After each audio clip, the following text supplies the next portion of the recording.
Do you make home-cooked meals for your loved ones? Many Americans are making a bigger effort to get healthy and are going back to cooking healthy meals at home. But what if I told you there's a silent, sinister threat lurking in your kitchen cabinets? Your non-stick pots and pans are evil culprits that could be preventing your nerves from healing. In today's video, I'll expose the hidden dangers of non-stick pans and unveil the shocking facts of how they affect your nervous system. But don't worry, I'll also arm you with a much safer cookware that won't destroy your health. You don't want to miss this. Coming up.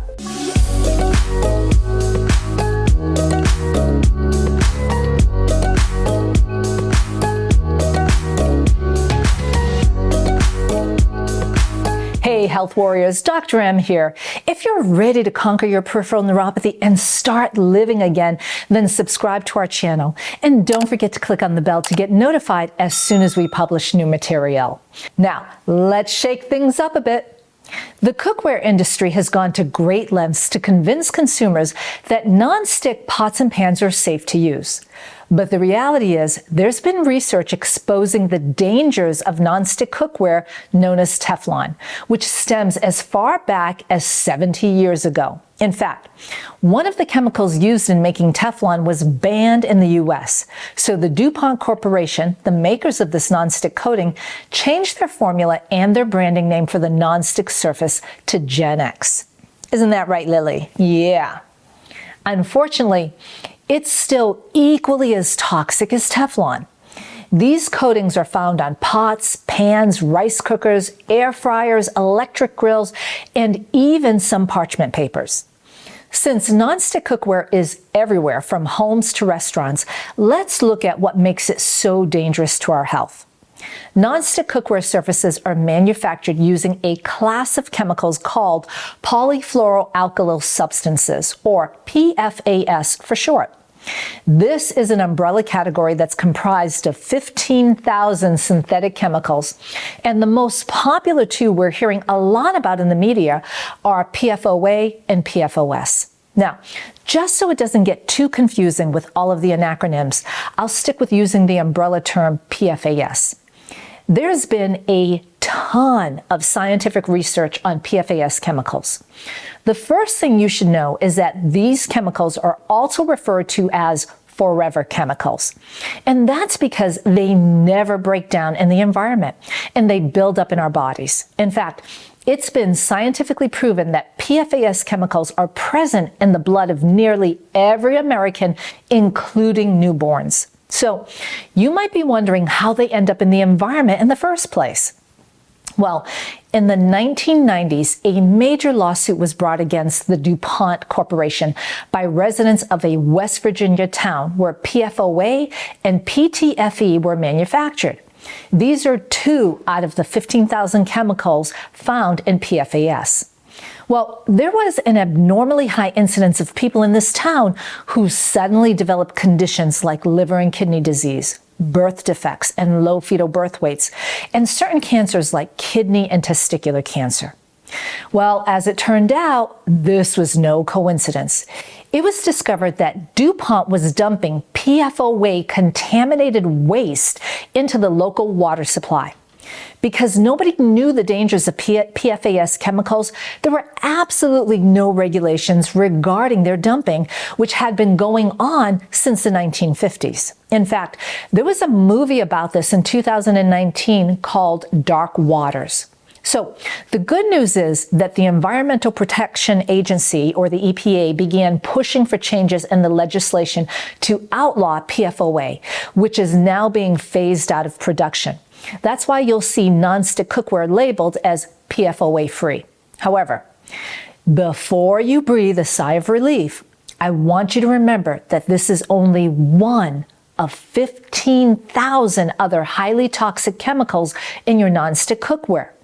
The new non-stick coating, Gen X, also invented by DuPont and their spin-off company called Chemours, which is labeled as PFOA-free, has many of the other toxic PFAS chemicals in it, making it no safer than Teflon. And here's where it gets even scarier. These Gen X chemicals are still not regulated by federal, state, or local government, which means it's still potentially legal for them to dump the chemicals into the environment and our water supply.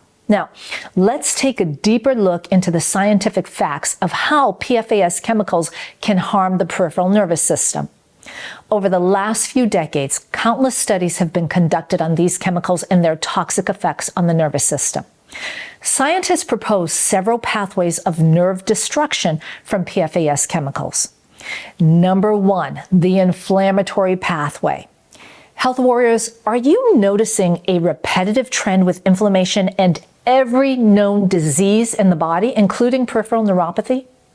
Exposure to PFAS chemicals can increase levels of pro-inflammatory cytokines in the body, resulting in chronic inflammation.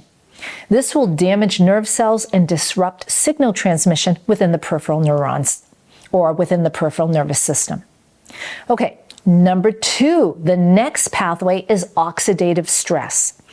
PFAS chemicals have been shown to induce oxidative stress, which occurs when there is an imbalance between the production of reactive oxygen species, or ROS, and the body's ability to detoxify them.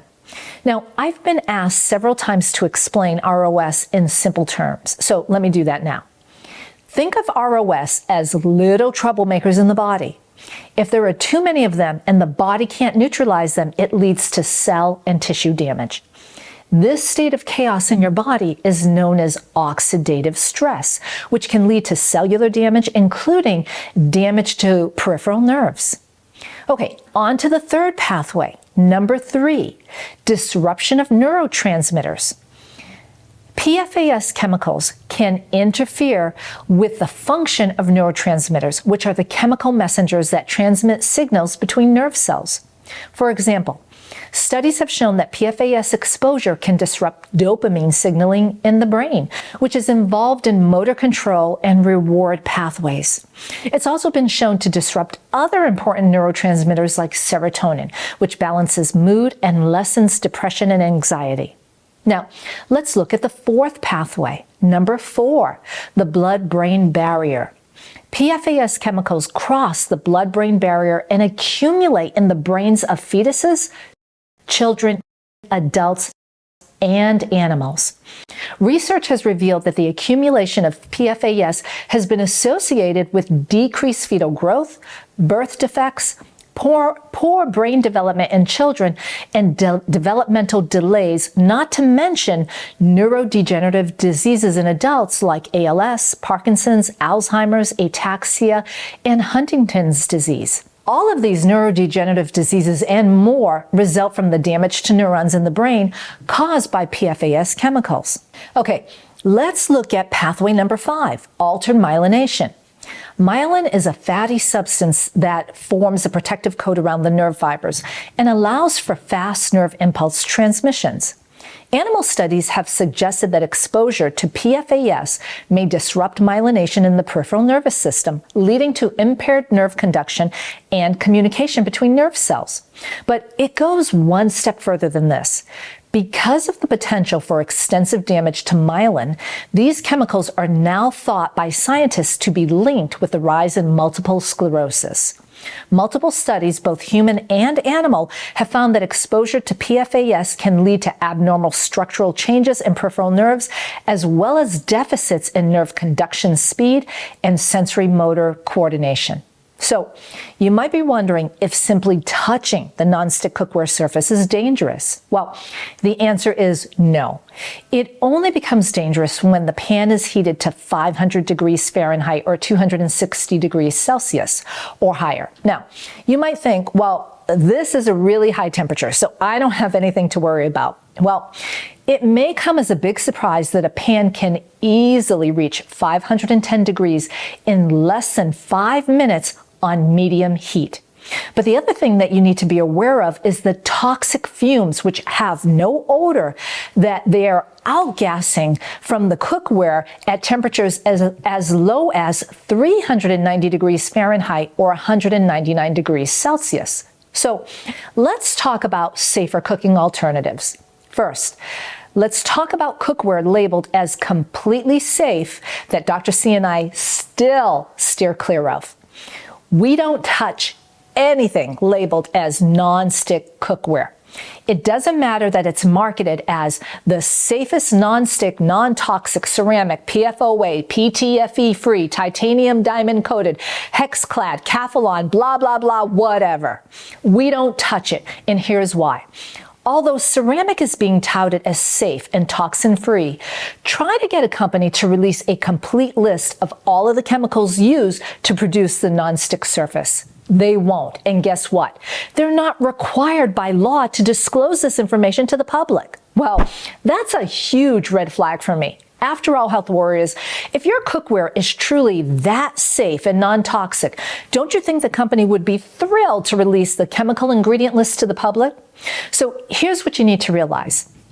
To make a surface non-stick, many synthetic toxic chemicals have to be used. And don't forget, for many decades, Teflon was touted as completely safe, and now its replacement, Gen X, is also touted as safe when that's the furthest thing from the truth.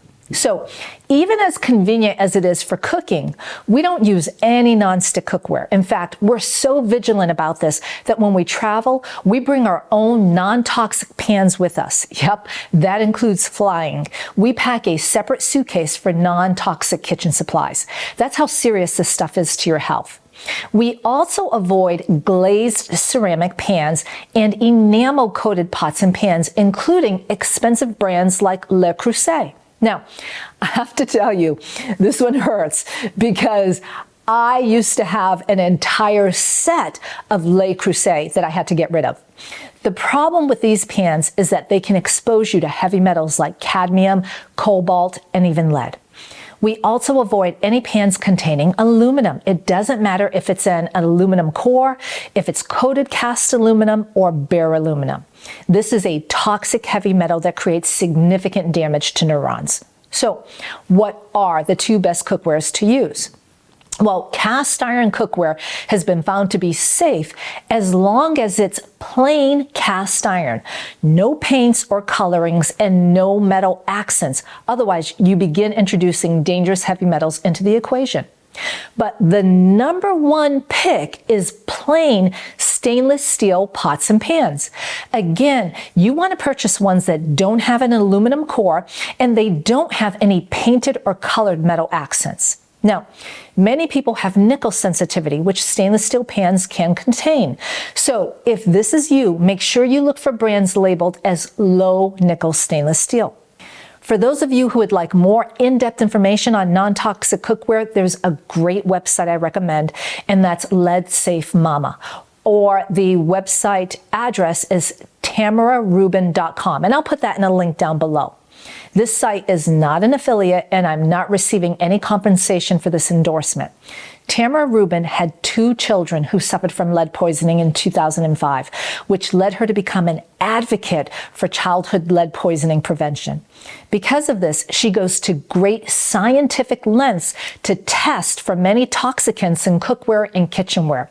You'll find a ton of valid and scientific evidence to back up the claims of which cookware to use and not to use. And remember, health warriors, while conquering neuropathy is our main battle, it's not just about the supplements or the therapies we use. It's about every choice we make in our daily lives, right down to the pots and pans we cook with. So let's arm ourselves not just with knowledge, but also with safer cookware choices. So go to your kitchen, take inventory, and plan how you're going to get rid of all of your toxic cookware. Start by replacing one pan at a time so it doesn't stress the budget. And always remember, it's an investment in your health. One last thing before we go. It's our mission to create a neuropathy-free world, and we need your help to do that. Please like and share this video with anyone it can help. Also, don't forget to subscribe and click on the bell to be notified when we release new content every week. Let's take back control of our health, one stainless steel skillet at a time. I look forward to seeing you on the road to great nerve health. Blessings. It simply takes...